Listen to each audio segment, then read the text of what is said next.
Hello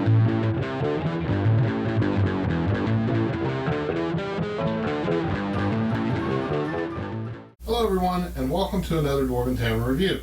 I'm your host, Dr. Jeff Goins, and this time we are going to be reviewing an incredibly thick book. This is a favorite amongst a lot of folks. It's a very popular game, and it's from Goodman Games, and it is called Dungeon Crawl Classics. It goes for $39.99. This is the third printing thereof, and it can be found at your finer bookstores and the like. And so, what is it about this book that makes it so popular? You know, let's take a look inside, shall we? Well, the overall feel. Let's take a look at the overall feel. Feels like a book. Feels like paper. However, when you get inside it, it has a lot of, and I think that this is this seems to be what they were going for. But it has a lot of the classic first edition artwork, black and white artwork feeling. Actually, the entire thing, is, to the best of my knowledge, the entire thing is in black and white. It's yeah, it's all black and white, and it's all very interesting, like almost like 70s t-shirt art. But it has some good art, and it has some classic art that may or may not be your cup of tea. It just depends on if you want the old first age, first edition, first age. We call it first age in our campaigns, because we have crossovers between things and stuff and such. But it has a very classic feel, hence the name, I believe, Dungeon Crawl Classics, or DCC as it's known amongst its devotees. It has a lot of interesting rules, and we'll go over some of the things. I'm gonna touch on it. It's presented in such a way to have the old-fashioned flavor with some new ideas or variants on existing rules, or rules that exist elsewhere, rather. And we'll take a look at the classes first, because it's really interesting. The thing, I'm not really sure if I like it. It's just a different way of gaming. They have a cleric. The cleric has, has the spells. They present the gods thereof, the weapons the cleric's allowed to use. Pretty standard fare for it. The cleric table, it has the levels, your attack bonus, your crit die. They have action dice, the ref fort and will saves like you'd have, spells per level. One thing I like is the titles. You've got like the acolyte. It has titles actually by alignment. If you're in law, you have acolyte, heathen slayer, brother, curate, and father, all the way up to level 5. If you're in chaos, you're a zealot, a convert, a cultist, an apostle, or a high priest. And if you're neutral, you have a witness, a pupil, a chronicler, the judge, and the druid. It's interesting. It is simply interesting. That's what I keep going back to that word. The thief you have, and of course the thief table with the thief titles. Then thieves have skills that are improve by levels, like backstab, sneak silently, as opposed to sneaking loudly, which is not what we would actually call sneaking, so kind of a silly thing. Hide in shadows, pickpockets, climb sheer surfaces, pick lock, find trap, disable trap, forge document, disguise self, read languages, handle poison, and cast spell from scroll, which are pretty traditional thief skills. Then you have a warrior. The warrior titles, militant orders, kind of as an aid to give you ideas for what to do. The wizard, the dwarf, which is weird as hell to me that that the dwarf is a class that you can go up in, and levels. You can be a 9th level dwarf, which, okay, and you can also choose the elf as a level, as a class, which that one video that Lyric and Ian did when she was talking about having a high level elf, which is an elf class. The halfling is another class that you can have. So, okay, so let's just take a look here.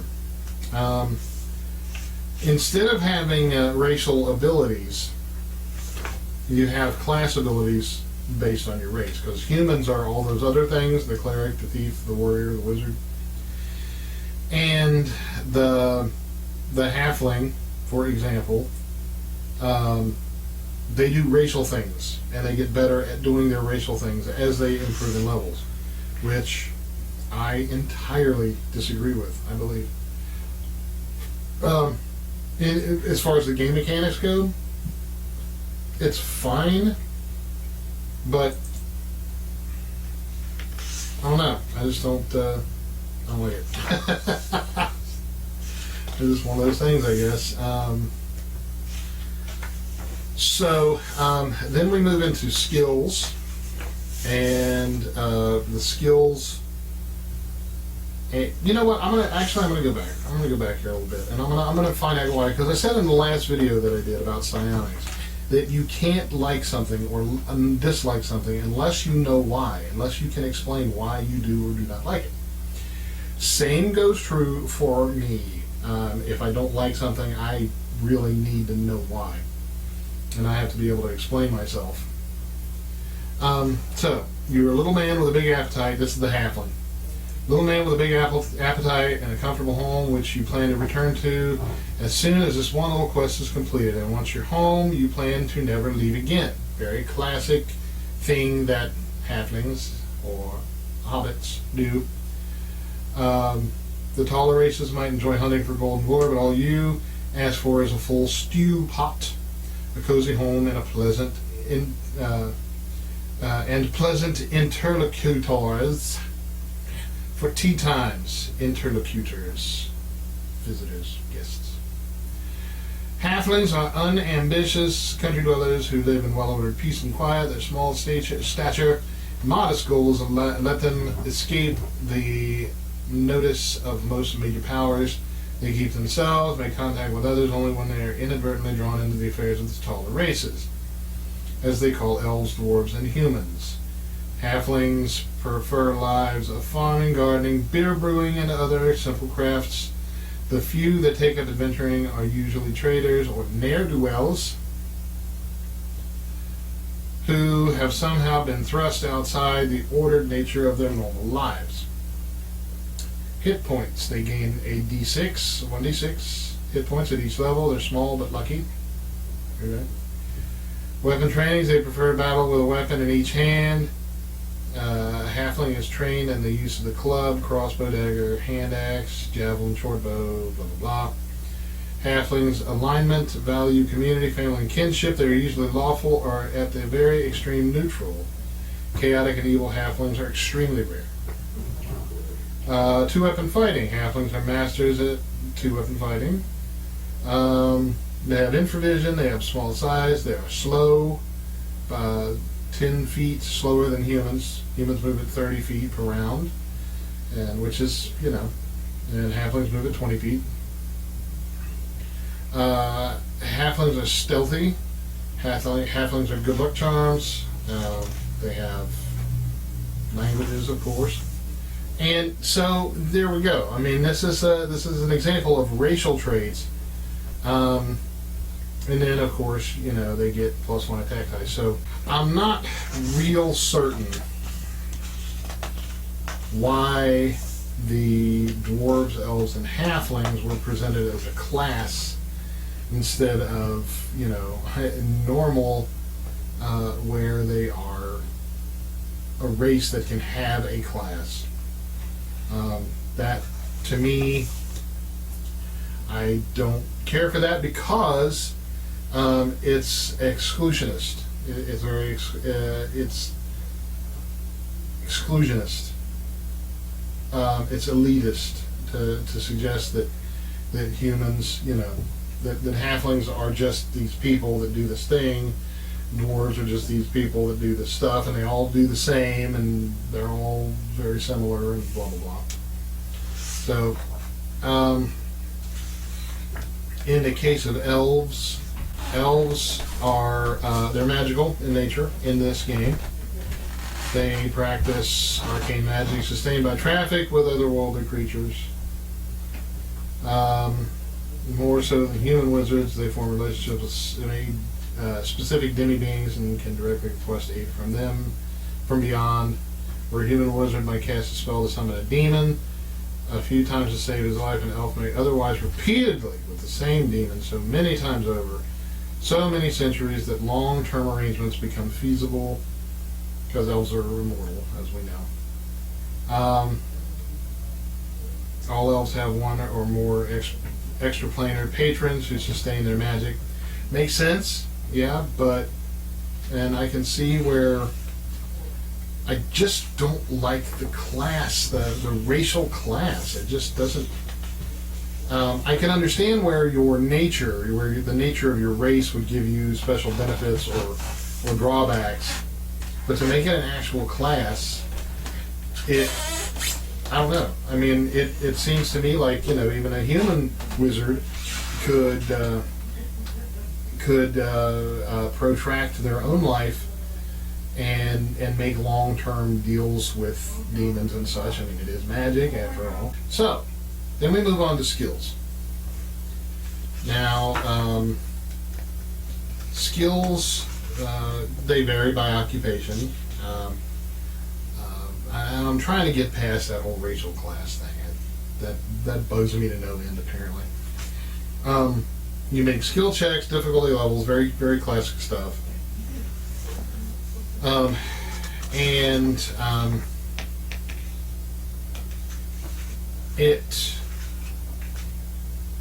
It all depends on your occupation, because apparently if you don't have that occupation, you are not. And feel free to correct me if I'm wrong, because I've gone over this book a bunch, and it says here very clearly, if your character's background does not support a skill use, your character is not familiar with the activity. So, if your character class does not include sneak silently, you have very little chance of succeeding. And you make what is called an untrained skill check. And it says, for example, a former gravedigger could not identify strange seeds. Really. I think this is another point that I disagree with. So, the skills are only 2 pages. Then it goes into the equipment, which is, again, it's pretty standard, pretty classic fare. Then the combat section. It has a really interesting and very extensive fumble table, which is pretty cool. It's not really extensive, but it's a page, but it's pretty cool. I mean, it's got, let's see, natural roll of 1 is a fumble. Fumbles automatically miss, and the attacker must roll on the fumble table, because lower is better On fumble table rules, a roll is modified by the reverse of the character's luck. For example, a +1 luck modifier becomes a -1 on the fumble table roll. So if you roll a d20 with the modifiers, and if it's a 0 or less, because you can modify that, you miss wildly but miraculously cause no other damage.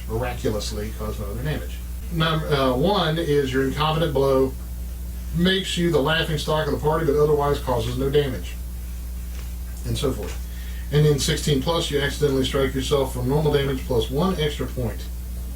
In addition, you fall on your back and are unable to right yourself until you make a DC 16 agility check, which that could be really good. And then of course the critical hit. Then they have an interesting thing. It's called crit table 1 through whatever, and it's based on wizards on your race or I'm sorry, your class, which is race also. All 0 level characters and wizards, thieves and elves, halflings, clerics, level 1 to 2 warriors, and level 1 to 3 dwarves. That's going to bug me for a lot longer than I care to admit. Crit table 4 is level 3 to 4 warriors, level 4 to 5 dwarves, and then crit table 5 is level 5 plus warriors and level 6 plus dwarves. God, that bugs me. So a roll of for on the highest crit table, a roll of 0 or less. The battle rage makes friend and foe indistinguishable. Foe is hit for 3d8 damage, and the ally nearest him is also hit by the rebounding blow, which is 1d4. So it's a critical that is much like a fumble. Then if you get a 28 plus, which you add your bonuses and stuff to that, foe is decapitated with a single strike. You are death incarnate. Continue to make your attacks against any foes within 10 feet unless you miss, or until you miss, which is actually pretty cool. So, okay, so then they have the rules for mounted combat, mighty deeds, rallying maneuvers, precision shots, trips and throws. Let's see, you roll deed dice for this, and there's no limit to the types of deeds that a warrior can perform. Any situation appropriate specialized attack should be encouraged. Like, I'm going to pin his weapon arm to the door with my grenade or my arrow, or my crossbow bolt. Any situation appropriate specialized attack should be encouraged to help provide some general framework and understanding of the concept behind mighty deeds of arms, which is what this section is called. We have provided 7 general categories below. There are merely suggestions to give a sense of possibility and scale. Very good point. It's a very good point. It's a very strong point in their favor. The guidelines that follow, because I hate hard and fast rules that cannot be, well, everything can be modified, but if they don't suggest it, if they don't, a lot of folks take it like it's a hard and fast rule because the book said so, and rules lawyers must be hanged by their nipples. I apologize for that, but it's true. The guidelines that follow should help the judge decide the benefits to apply to a high deed die roll. Okay. So the deed die for blinding attacks, and this is probably something that I will be using in my future games, because this really could apply to any game. This is Dungeon Crawl Classics, and but I take rules like a ethereal filter. I'm a literary filter. The deed die, if it's a 3, the opponent's eyes are irritated and stinging and has difficulty seeing. On his next attack, he has a -2 penalty. So if you do a blinding attack, like a handful of sand, or a whip of your rapier, or some other form of something hot, coals or ashes or something that you flip into their face and try to blind them. If it's a 3, the opponent's eyes are blinded. They're irritated and stinging. A 4, the opponent is temporarily blinded, suffers a -4 penalty to his next attack roll, and may only move at half speed as he feels around and tries to do stuff. And then if it's a 7+, the opponent is blinded for the next 24 hours. Additionally, he must make a fort save against the warrior's attack roll. On a failure, he is permanently blinded. So, it can be bad. So, what do you do? How do you do the deed roll? Well, the warrior must declare the deed before his attack. If he rolls the dice before declaring what deed he attempts, and no deed takes place, he is deedless. And his son is Icarus. Then no deed takes place, even if he rolls well on his deed die. Deed must be within reasonable ability of the warrior to perform. I attempt to blind him, but you are naked and tied up to the wall. It's like, then I will urinate in his eyes. I would allow that.